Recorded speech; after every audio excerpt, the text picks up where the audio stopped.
नमस्कार दोस्तों, soul journey में आप सबका बहुत बहुत स्वागत है। गॉड से प्रे करती हूँ कि आप हमेशा मुस्कुराते रहें, हंसते रहें, मुस्कुराते रहें, जीवन में आगे बढ़ते रहें। तो दोस्तों, आज हम फिर से आगे एक नई वीडियो के साथ, जिसमें हम आपको बताने वाले हैं मानव जीवन के कुछ रहस्य। तो चलिए चलते हैं वीडियो की ओर।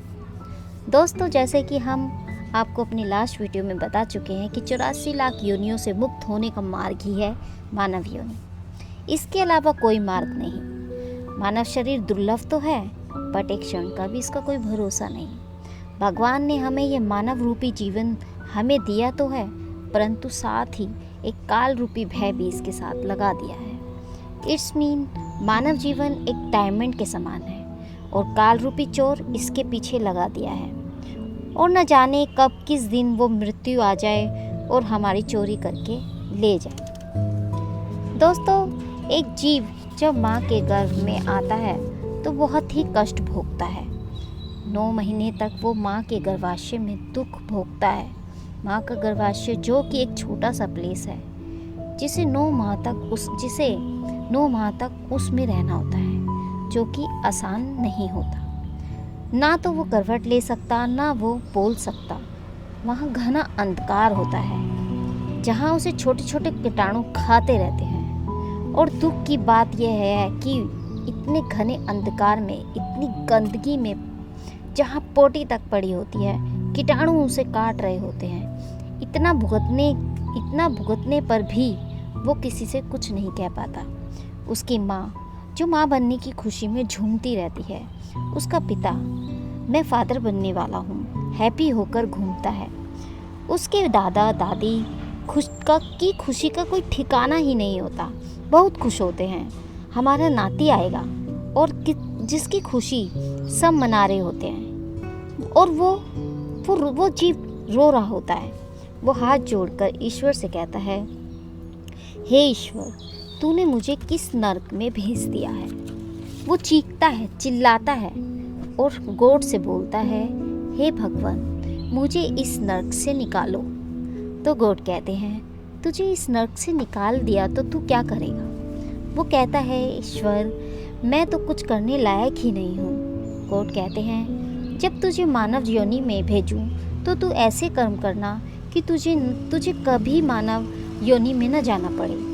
वो वादा करता है और कहता है, हे ईश्वर, मैं प्रार्थना करता हूँ, मैं ऐसा कर्म करके आऊँगा जिसके बाद मुझे कोई भी योनि में न जाना पड़े। बस आप कृपा करके मुझे इस नर्क से निकाले। और कहता है, हे भगवान, जब इस दुनिया में जाऊँ तो मैं सब भूल जाऊँगा, आप बस मुझे याद दिला देना। भगवान कहते हैं, हाँ, मैं तुम्हें याद दिलाता रहूँगा। और जब वो मानव जीवन को प्राप्त कर इस दुनिया में आ जाता है तो वह सब भूल जाता है। वो इस मोह माया में फंसता चला जाता है। भगवान बार बार किसी न किसी रूप में उसको याद दिलाते रहते हैं, परंतु उसे कुछ भी समझ नहीं आता। कोई भी सत्कर्म का संदेश, भगवान का कोई भी संदेश होता है तो उसे याद दिलाते हैं कि वो इन सत्कर्मों पर चलता जाए। जो सत्कर्म वो लोग कर रहे हैं, तुम कब करोगे। और अगर बार बार बताने पर भी वो संदेश को समझ नहीं पाता और मोह माया में फंसा रहता है, कोई सत्कर्म या मानवता की भलाई के लिए कोई कार्य नहीं करता, तो वो बार बार जन्म और मृत्यु में फंसा रहता है।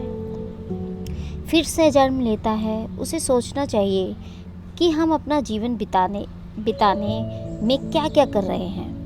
वे बस खाना पीना, सोना, कमाना, संतान उत्पन्न करना, उनकी देखभाल करना, इसके अलावा वो कोई काम नहीं करता है। और हाँ, एक काम और वो अच्छे से करता है, वो है दूसरे की चुगली करना और सुनना।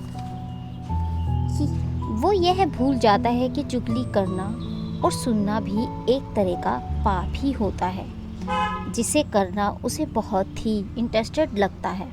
वो भूल जाता है, वो ऐसे करके पाप का भागीदार बन जाता है। एक्चुअली जिसकी चुगली हम करते हैं, उसके पाप आपके भाग्य में आ जाते हैं और आपके पुण्य उसके भाग्य में चले जाते हैं। उसके बावजूद भी वह बड़े मन लगाकर सुनते हैं।